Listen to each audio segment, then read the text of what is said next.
নমস্কার বন্ধুরা, আপনাদের সবাইকে সীমা রান্নাঘরে স্বাগত। আজ আমি বানাবো মটরশুঁটির ভর্তা। তার জন্য দেখুন উনুনে একটা কড়াই বসিয়ে দিয়েছি। কড়াইটা গরম হয়ে গেছে। এখন আমি কড়াইয়ের মধ্যে দিয়ে দেবো 3টে শুকনো লঙ্কা।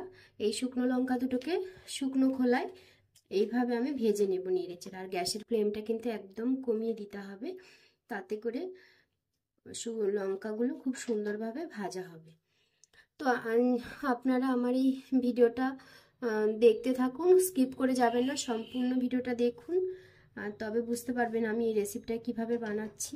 আর খুবই অল্প উপকরণ দিয়েই এই রেসিপিটা বানাবো, আর খুবই সুস্বাদু একটা রেসিপি। আপনারা ঘরে খুব সহজে এই রেসিপিটা বানিয়ে নিতে পারবেন।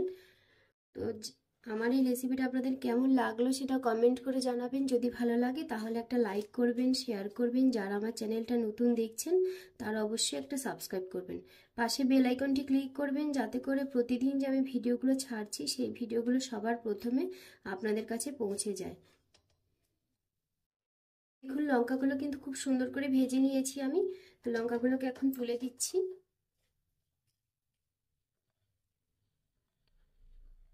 আর এখন আমি একটু ভেজে নেব গোটা জিরে।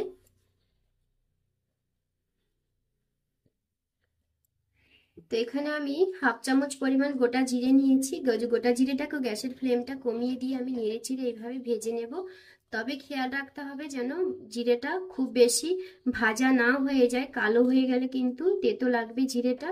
সেই জন্য খুব হালকাভাবে ভেজে নিতে হবে। তবে হ্যাঁ, যখন দেখবেন যে জিরেটা থেকে খুব সুন্দর একটা ভাজা গন্ধ ছেড়েছে, তাহলেই নামিয়ে দিতে হবে জিরেটাকে। তো দেখুন ভাজা হয়ে গেছে, জিরের কালারটাও চেঞ্জ হয়ে গেছে। আর দেখুন জিরেটা কিন্তু একটু ফুলে ফুলে গেছে। তো এখন আমি জিরেটাকে নামিয়ে দিচ্ছি। নামিয়ে নিয়েছি কড়াই থেকে। এখন আমি কড়াইয়ের মধ্যে দিয়ে দেব মটরশুঁটি।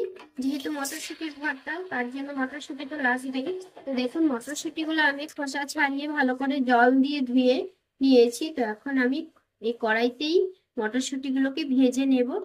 তো এইভাবে অল্প দেখুন সামান্য জল আছে। এখন গ্যাসের ফ্লেমটা মিডিয়ামে রেখে আমি ঢাকা চাপা দিয়ে দেব।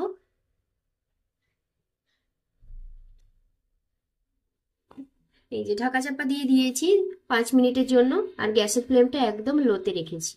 5 মিনিট পরে আমি ঢাকাটা সরিয়ে দিই।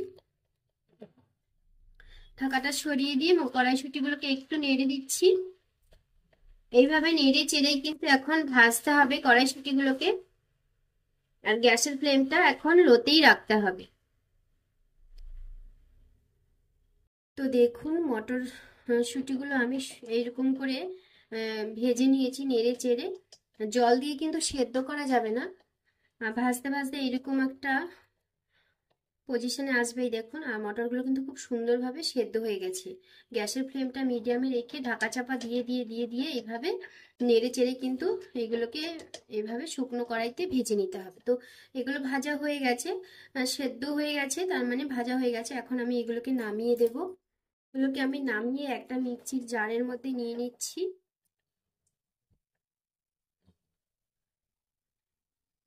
পুরো কড়াইশুঁটিটাকে আমি মিক্সির জারের মধ্যে নিয়ে নিয়েছি। কড়াইশুঁটিগুলোর মধ্যে আমি দিয়ে দেবো ওই যে ভেজে রেখেছিলাম শুকনো লঙ্কা আর গোটা জিরে, এইগুলোকেও দিয়ে দিচ্ছি। কড়াইশুঁটিগুলোর মধ্যে আমি এখন দিয়ে দেব জল। জল ততটা দেব, কড়াইশুঁটি আর জল সমান সমান দেব। দেখুন একদম সমান ভাবে আছে। এই জলটা কিন্তু কড়াইশুঁটিগুলোর উপরে ভেসে ওঠেনি, একদম সমান সমান অবস্থাতেই আছে। তো এখন আমি ঢাকা চাপা দিয়ে দেব, দিয়ে মিক্সি জারে আমি ঘুরিয়ে নেব। তো খুব ভালোভাবে আমি পেস্ট বানিয়ে নেব। তো আপনারা কিন্তু এই ভর্তাটা শিলপাটাতে বেটেও কিন্তু করতে পারেন। তো আমি মিক্সি জারে করছি সুবিধার্থে, সেই জন্য। তো দেখুন কড়াইশুঁটির ভর্তাটা কিন্তু আমি বেটে রেডি করে নিয়েছি। আর কতটা সুন্দর স্মুথ বাটা হয়েছে দেখুন। এই যে দেখুন। তো এইটাকে এখন আমি একটা বাটিতে ঢেলে নেব।